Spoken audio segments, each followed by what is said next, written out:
This is the second podcast on the experience of Black people in Nazi Germany. In the first podcast, before I got into the details of what happened, I wanted to give you a general framework, give some order to the chaotic history of what happened. Talked about that the driver of the events was three factors. One was the core belief of the Nazis. As I said before, their core belief is that there is a superior race and inferior race or races.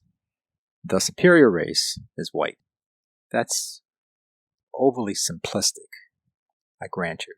Specifically, they felt that there was Aryan whites or people of this Indo-European descent that was the superior race, and that it was okay for the race that was superior to control, to subjugate, to oppress the inferior race.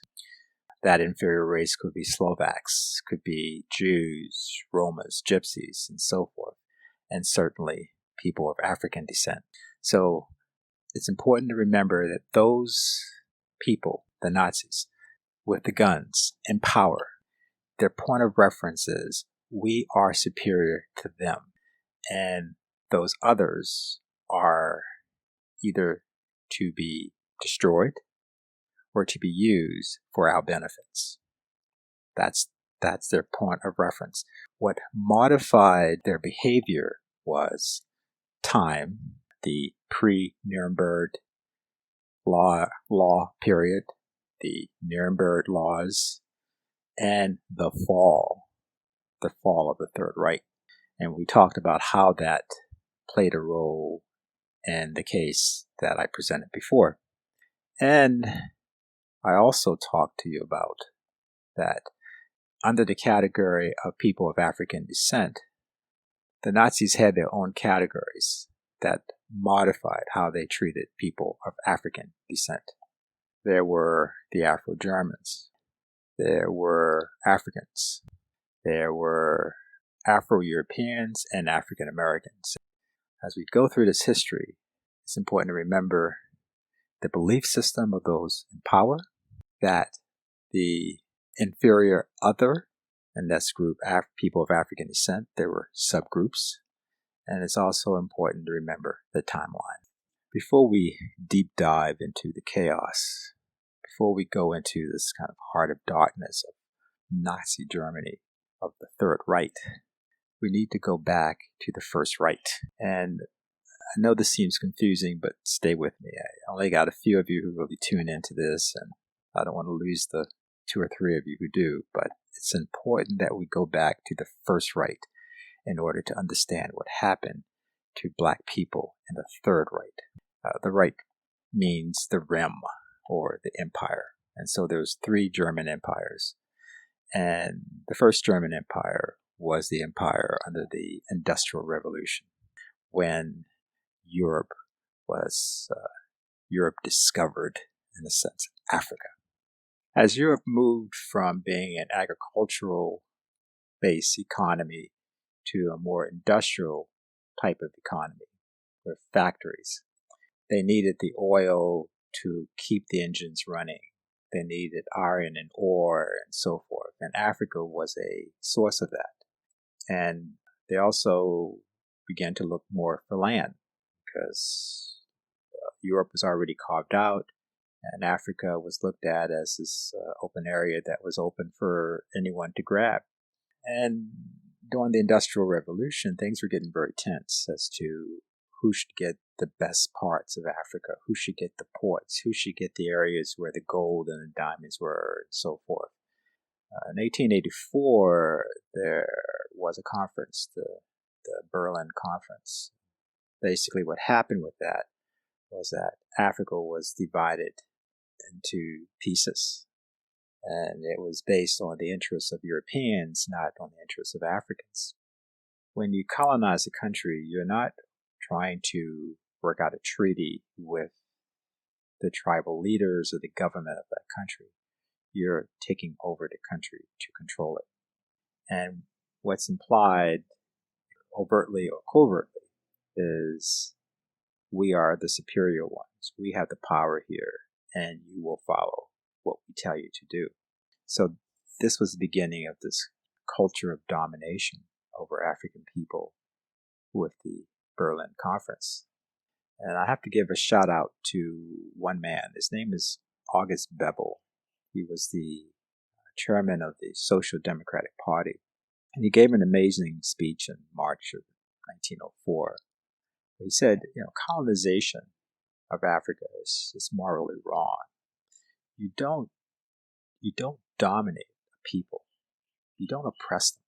He said this type of thinking is inhumane, and this way of interacting with others is going to lead to the destruction of our country.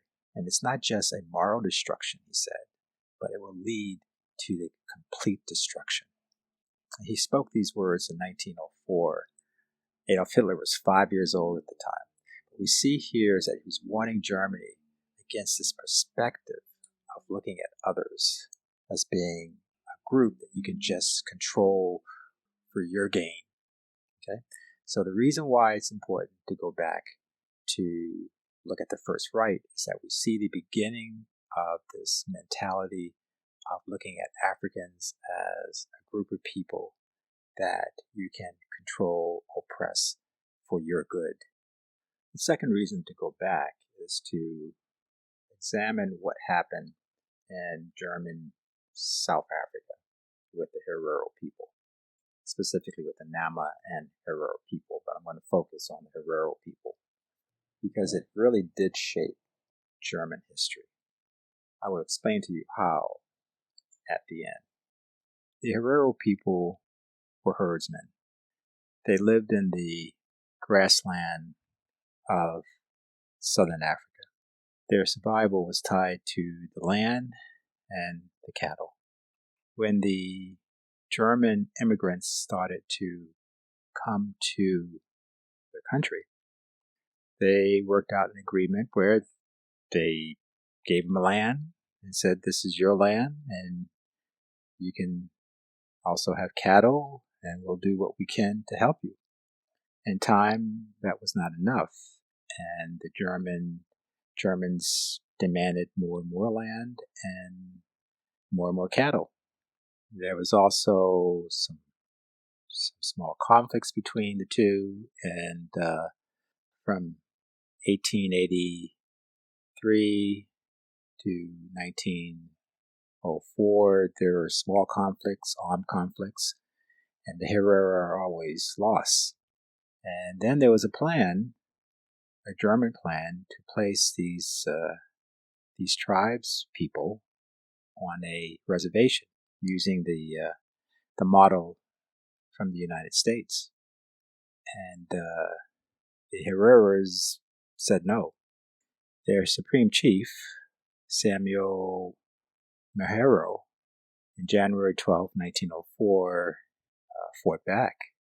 And he initially had some success. He was called by the Germans now, the African Napoleon. But his uprising was no match for the German army that was there. I mean, they had the artillery, they had the weapons to really destroy them. The general in charge was named von Trotha. It did not take him long to get this uprising under control. It started in January, and by May, it was basically over. But the general had this plan. The plan was to encircle the Herero people and to force them into the desert. And along the way, or along their pathway of retreat, poison all the wells.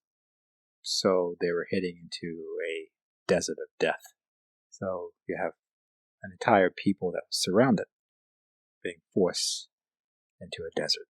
So things were going bad for the Herero people, and they were done with fighting. They knew that the battle was lost, and they wanted to surrender. Even the chief, the supreme chief, was willing to give himself up to save his people. General von Trotta, in May 1904, wrote this letter to the Herreras. The Herreras are no longer German subjects. They have murdered and stolen. They have cut off the ears, noses, and other body parts of wounded soldiers. Now, out of cowardice, fear, they no longer want to fight. I tell the people, anyone who delivers me, one of their leaders, will get 1,000 marks. Whoever delivers Samuel Mahero will receive 5,000 marks. The Herero people must, however, leave the land. If the populace does not do this, I will force them with my cannon. Within the German border, every Herero, with or without a gun, with or without cattle, will be shot. I will no longer accept women and children. I will drive them back to their people, or I will have them all shot at. So what is he saying? He's saying that he's going to kill them all. You can come in the direction of my soldiers and be shot, or you can go and die in the desert. And so you have a people who are being destroyed.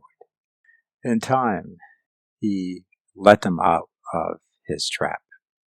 Why he did it, there's some controversy about that. They were released not into reservations, but into concentration camps.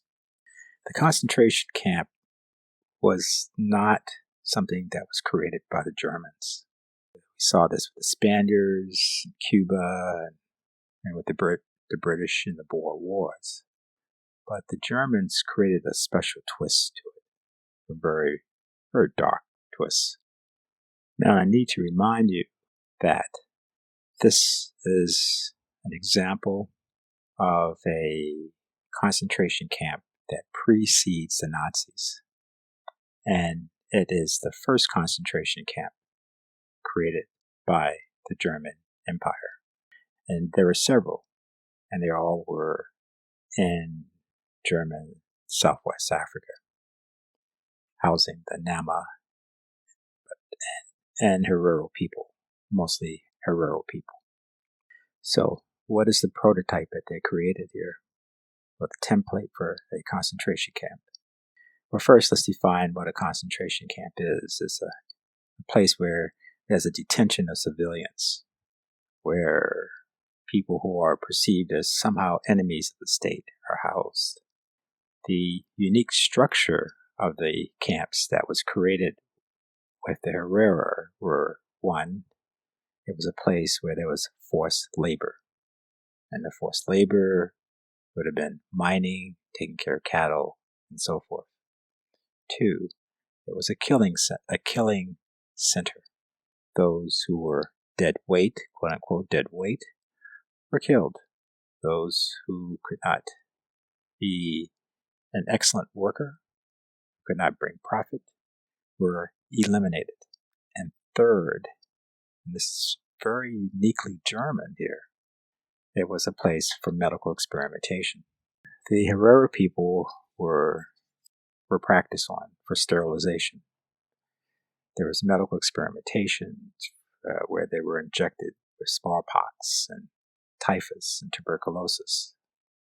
There was also experimentation done where they were looking at racial characteristics, trying to somehow find proof that these were inferior genetically in a biologic sense. Many of the physicians who were part of this cruelty were years later leaders, or very influential in the medical community of Nazi Germany. Dr. Mollison, for example, who was there, trained Joseph Mengele, the Angel of Death. And these two stayed in contact for decades. So what was the cost of this? The German census in 1903 said there was about 80,000 Herero. By the time Germany lost World War I and lost their colonies, there was 15,000 of them left. There were 60,000 deaths of these people. So why is this important? What happened to the Herero people was the first example of genocide in the 20th century, number one. Number two, this is the German Empire, Germany's first attempt for genocide. Long before the Jews and the Romans, the Gypsies, the Herero were the tip of the spear here. They were the ones that the Germans tried to eliminate. Three, what happened to the Herero people sent a very clear message. Germany was sending a message to the people of color of Africa that your life will never have value equal to or greater than the interests of the empire. This message would be built on in 20 years, 20, 30 years by the Nazis, who's basically were saying that your life as an inferior human being, as a subhuman, will never be equal to that of the Aryan people, and we will use you for our interests. So it is this message, this Eurocentric perspective that was built upon in the Third Reich. Fourth, the concentration camps, the prototype, was built with the blood of African people. Let me say this again. The prototype template for the German concentration camps that killed millions of Jews is built on the blood of African people. The very structure of it, forced labor, massive extermination, medical experimentation.